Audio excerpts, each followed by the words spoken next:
Hello everyone and welcome to my YouTube channel सरल study circle. दोस्तों आज हम जो पढ़ने जा रहे हैं आज जो हम पढ़ेंगे क्लास 10th एक्सरसाइज 4.1 मैथ्स का क्वेश्चन नंबर 2।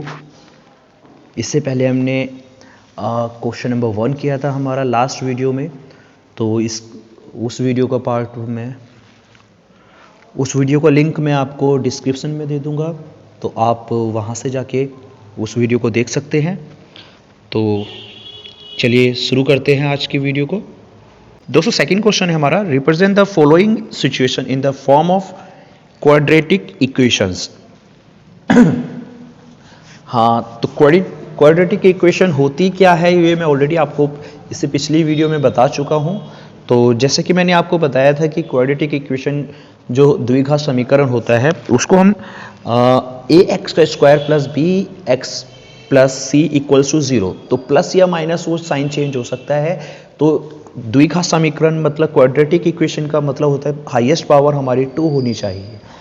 ठीक है, तो इसका फर्स्ट पार्ट बोला गया है, the area of a rectangular plot is 528 metre square, the length of the plot in metres is one more than twice its breadth. We need to find the length and breadth of the plot.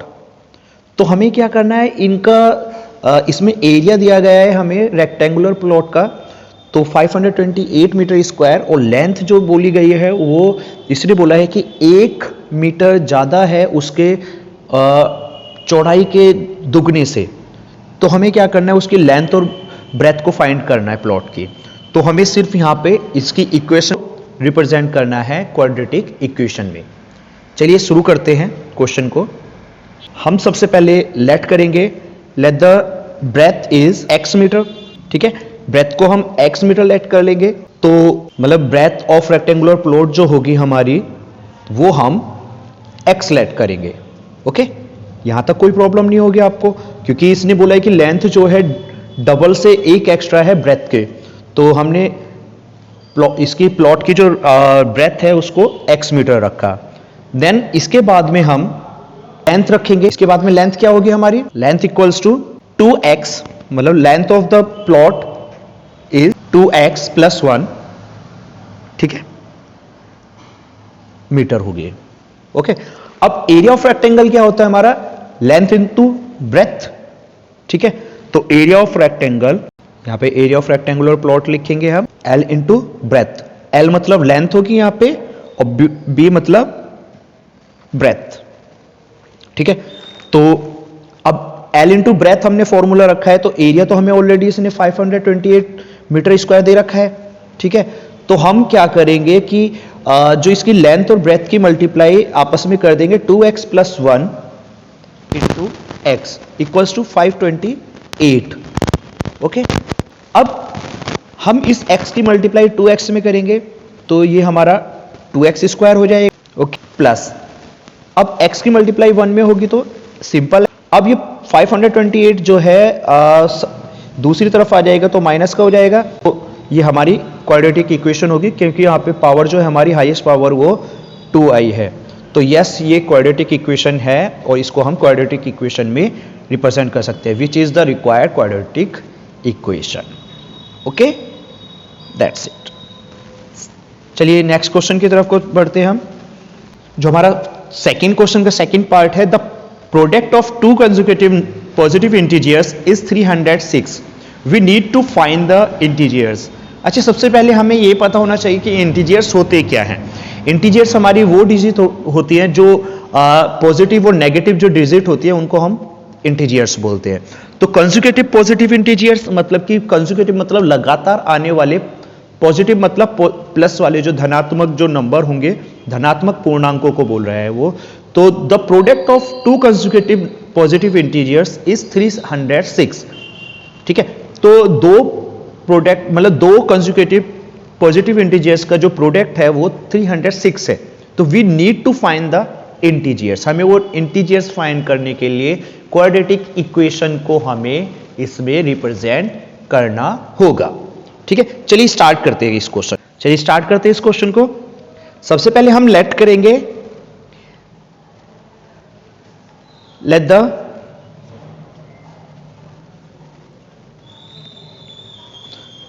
Consecutive integers, मतलब let the two consecutive integers जो होंगे हमारे, let the consecutive integers be x, मतलब पहला जो number होगा हमारा consecutive x होगा और एंड सेकंड जो होगा एक्स प्लस वन। ठीक है, तो देन हम क्या करेंगे कि इसने बोला है प्रोडक्ट, तो देन जो हमारा फर्स्ट कंसेक्यूटिव नंबर है एक्स और सेकंड है हमारा एक्स प्लस वन, इन दोनों की मल्टीप्लाई हो जाएगी, प्रोडक्ट बोला है तो इक्वल्स में 306। अब x की मल्टीप्लाई x में की जाएगी तो ये हमारा x स्क्वायर हो जाएगा, फिर x की मल्टीप्लाई 1 में करेंगे तो x होगा सिंपल इक्वल्स टू 306। ठीक है, ये हमारा माइनस का हो जाएगा क्योंकि दूसरी साइड में प्लस का था, तो इक्वल्स टू 0। यहां पे भी हमारी जो हाईएस्ट पावर आई है वो 2 है, हाईएस्ट पावर 2 होती है तो ये हमारी क्वाड्रेटिक इक्वेशन हो जाती है। तो इसमें हम लिख सकते हैं which is the required quadratic equation, मतलब यहां पे क्वाड्रेटिक इक्वेशन हमारी है आवश्यक जो है। ओके, चलिए आगे बढ़ते हैं। नेक्स्ट क्वेश्चन है हमारा, Rohan's mother is 26 year older than him, the product of their ages in year 3 year from now will be 360, we would like to find Rohan's present age. तो क्वेश्चन में बोला गया है कि रोहन की जो मम्मी की आयु है, माता जी की आयु है, वो 26 ईयर ज्यादा है किससे, रोहन से। तो इसमें मेंशन भी किया गया है कि the product of their ages in year, अगर उनकी एजों का जो गुणनफल है वो ईयर्स में दिया गया है तो 3 साल बाद, अब से फ्रॉम नाउ, अब से 3 साल बाद क्या होगा कि उन दोनों की एजों का जो गुणनफल होगा, प्रोडक्ट होगा, वो 360 होगा। तो we would like to find Rohan's present age, हमें रोहन की प्रेजेंट एज निकालनी होगी। ठीक है, तो सिंपल सी बात है कि हम सबसे पहले रोहन की एज को फाइंड करेंगे, है ना। तो यहां याद रहे कि अगर आपको आफ्टर बोला हुआ है तो प्लस करना है और बिफोर बोला गया है तो माइनस। ठीक है, इसलिए बोला है जैसे आफ्टर 3 ईयर तो x प्लस 3, हमने रोहन की एज अगर x लेट की है तो रोहन 3 साल बाद कितना होगा, x प्लस 3। और अगर उसकी माताजी की बात की जाए तो उसकी माताजी की आयु रोहन से 26 साल ज्यादा है तो x प्लस 26, तो 3 साल बाद कितना हो जाएगा, x प्लस 26 प्लस 3। ठीक है, तो इस तरीके से हम इसको रिप्रेजेंट करेंगे। चलिए स्टार्ट करते हैं। देखिए, लेट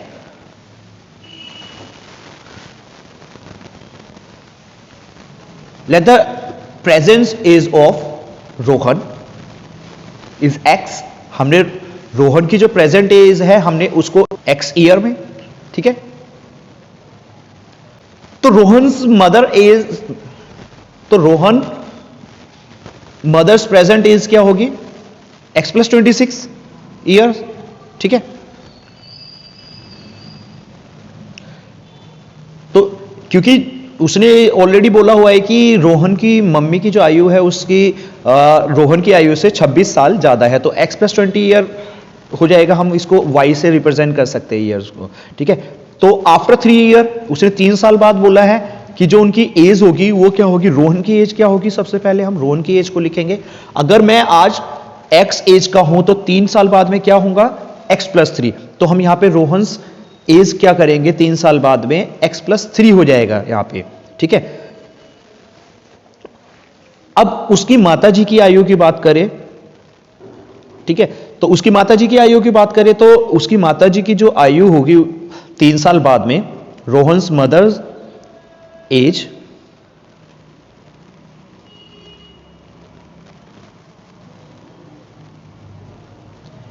x प्लस 26 प्लस 3, क्योंकि 26 ईयर तो ऑलरेडी ओल्डर है। ठीक है, और 3 साल बाद की बात कर रहे हैं। अकॉर्डिंग टू क्वेश्चन क्या होगा हमारा, ए क्यू, मतलब according to question x plus 3 और x प्लस 29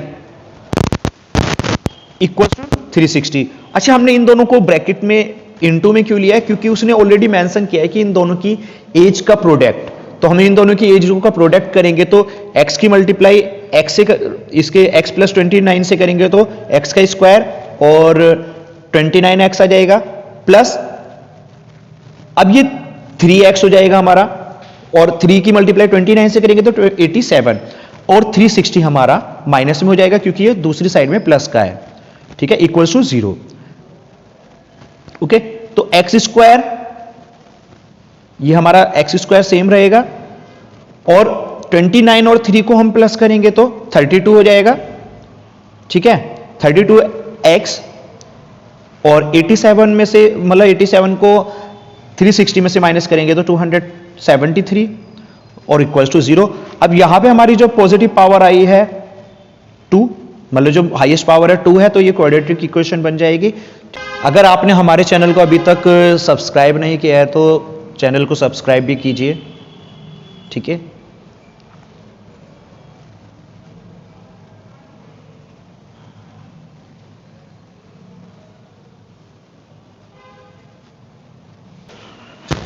देखिए नेक्स्ट क्वेश्चन बोला है इसने, आज का लास्ट क्वेश्चन जो है, a train travels a distance of 480 kilometre at a uniform speed, if the speed had been 8 kilometre per hour less than it would be taken 3 hour more to cover the same distance. अगर इसने बोला है कि 8 kilometre प्रति घंटा अगर speed कम हो जाती है तो वो 3 घंटे और ज्यादा लेगी ट्रेन जो है उस डिस्टेंस को कवर करने में, ठीक है।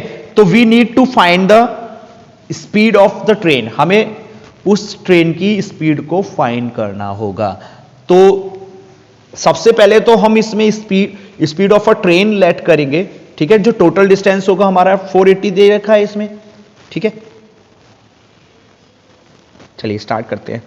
सबसे पहले हम क्या करेंगे, let speed of the train equals to x kilometre per hour, ठीक है, x kilometre per our.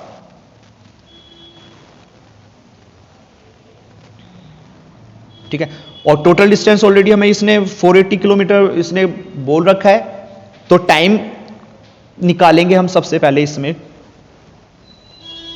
Time का फॉर्मूला क्या होता है, टाइम का फॉर्मूला है हमारा डिस्टेंस अपॉन टाइम, ठीक है, सॉरी, टाइम का फॉर्मूला हमारा डिस्टेंस अपॉन स्पीड होता है।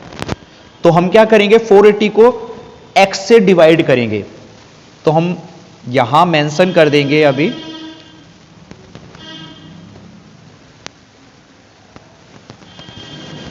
तो यहां टाइम बराबर क्या हो जाएगा हमारा, टाइम बराबर डिस्टेंस अपॉन स्पीड, ओके, और 480 अपॉन x, क्योंकि हम टाइम निकालने के लिए जो हमारी स्पीड है उससे डिस्टेंस को डिवाइड कर देंगे। अब जो हमारा decrease speed of a train क्या है हमारी, x माइनस 8 हो जाएगी, मतलब कि जो भी हमारी स्पीड है उससे 8 किलोमीटर पर आवर हम उसकी स्पीड और कम कर रहे हैं, ठीक है। तो decrease speed of the train equals to x minus 8 kilometre per hour, ठीक है। तो अब क्या लिखेंगे, नाउ टाइम इक्वल्स टू, जो टोटल टाइम लगेगा इसको कवर करने में डिस्टेंस को, तो time equals to 480 upon x minus 8, 480 upon x minus 8, ठीक है। तो 480 को अगर हम x अपॉन x माइनस 8 से अगर हम डिवाइड कर देंगे तो हमारी जो टाइम है वो टोटल टाइम आ जाएगा। तो अकॉर्डिंग टू क्वेश्चन क्या होगा कि 480 अपॉन x माइनस 8, अब इसको माइनस करेंगे हम 480 अपॉन x, जो कि हमारा टोटल टाइम लगेगा, इक्वल्स टू 3, क्योंकि 3 घंटे इसको और एक्स्ट्रा लग रहे हैं। तो अब हम इनका एलसीएम वगैरह लेने के लिए क्या करेंगे, 480 को दोनों तरफ 480 आ रहा है तो उसको हम कॉमन लेट कर लेंगे, ठीक है, क्योंकि दोनों तरफ हमारा ऊपर 480 दे रखा है, तो 480 को हम कॉमन रखेंगे। देखिए कैसे, 480 बाहर रखा हमने, ऊपर तो ब्रैकेट में क्या बचेगा 1/x माइनस 8, ठीक है, तो माइनस 1/x और ब्रैकेट बंद कर देंगे इक्वल्स टू 3। तो ये इक्वेशन बची अब हमारी, ठीक है। तो दोस्तों इसके बाद में हम क्या करेंगे कि जो x नीचे जो हमारा डिनोमिनेटर है उसका एलसीएम लेंगे, तो 480 हमारा सिंपली बाहर रहेगा, तो ऊपर आएगा x minus x plus 8 upon में x ब्रैकेट x माइनस 8, ठीक है, ये हमारा एलसीएम लेने के बाद में आया है, ठीक है, तो इक्वल्स टू 3 हो जाएगा। अब जब हम इसको पूरे को खोलेंगे तो ये आएगा हमारा 480 की मल्टीप्लाई 8 से होगी, सिंपल ऊपर, ठीक है, तो इक्वल्स टू 3x ब्रैकेट में x माइनस 8 हो जाएगा हमारा, ओके। अब इसके बाद में जो 480 की मल्टीप्लाई जब हम 8 से करेंगे तो 3840 आएगा हमारा, इक्वल्स टू ये हो जाएगा 3x स्क्वायर माइनस 24, क्योंकि 3x की मल्टीप्लाई x से होगी तो 3x स्क्वायर और 3x की मल्टीप्लाई 8 से होगी तो माइनस का 24x। तो हम इस 3840 को हम दूसरी साइड में ले जाएंगे, तो अब इनमें तीनों में 3 हमारा कॉमन है वैसे भी, तो हम पहले इक्वेशन को लिख लेते हैं as it same, 3x square minus 24x minus 3840, ठीक है, इक्वल्स टू 0। अब इसमें 3 हमारा कॉमन आ रहा है दोनों तरफ, तीनों मतलब तीनों डिजिट में, तो x स्क्वायर माइनस 8 बचेगा, 8x माइनस 1280, ठीक है, 1280, ये हमारा 3 से हम इसको डिवाइड कर देंगे ना 3840 को, तो 1280 आएगा इक्वल्स टू 0। तो यहां पे भी हमारी हाईएस्ट जो पावर है वो हमारी 2 है, तो ये हमारी क्वाड्रेटिक इक्वेशन को रिप्रेजेंट कर सकता है, तो ये हमारी क्वाड्रेटिक इक्वेशन होगी। तो अगर आपने हमारे चैनल को अभी तक सब्सक्राइब नहीं किया है और आगे की वीडियो देखने के लिए, नेक्स्ट पार्ट देखने के लिए, हमारी वीडियो जो 4.2 एक्सरसाइज की होगी, तो उसे देखने के लिए प्लीज जल्द से जल्द सब्सक्राइब करिए चैनल को और नोटिफिकेशन बेल को प्रेस कीजिए, ताकि आपको हमारे चैनल के लेटेस्ट अपडेट मिलती रहे। और अगर कोई भी सुझाव अगर आप हमें देना चाहते हैं तो आप हमें कमेंट कर सकते हैं, ठीक है, और आप हमें मेल भी कर सकते हैं। Thank you for watching this and subscribe for more.